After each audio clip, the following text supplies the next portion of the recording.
এই রমজান মাসে কিছু স্পেশাল আমল রয়েছে।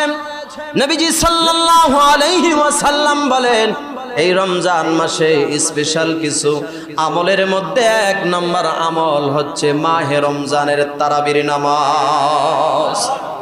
কিসের নামাজ?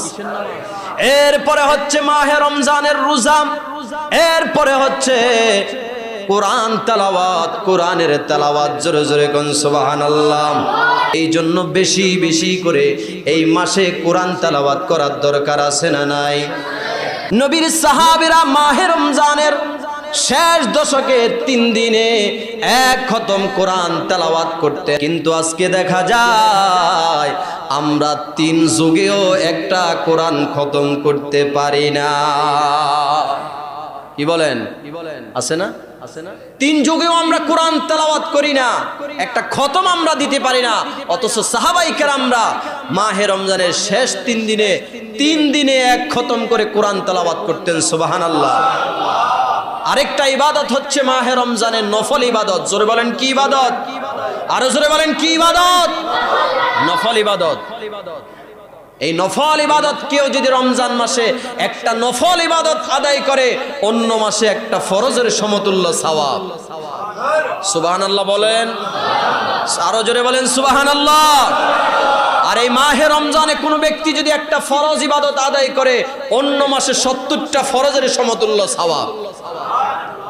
তাহলে মাহে রমজান মাসে নফল ইবাদত করার দরকার আছে না নাই? জোরে বলেন আছে না নাই? এই নফল ইবাদতের মধ্যে একটা ইবাদতের কথা আমি আপনাদেরকে বলে দিয়া যাই। সেই ইবাদত হচ্ছে মাগরিবের নামাজের পরে 2 রাকাত করে কোনো ব্যক্তি যদি 6 রাকাত সালাতুল আওয়াবিলের নামাজ পড়ে, কয় রাকাত? জোরে বলেন কয় রাকাত? মাগরিবের নামাজের পরে 2 রাকাত করে কোনো ব্যক্তি যদি 6 রাকাত সালাতুল আওয়াবিলের নামাজ পড়ে, আল্লাহ পাক রব্বুল আলামিন তার আমলনামার মধ্যে 12 বছরের নফল ইবাদতের সওয়াব আল্লাহ তাআলা তার লিখে দিবে। তবে শর্ত হচ্ছে মাগরিবের নামাজের পরে সুন্নত পড়ার পরে অহেতুক কোনো কথাবার্তা বলা যাবে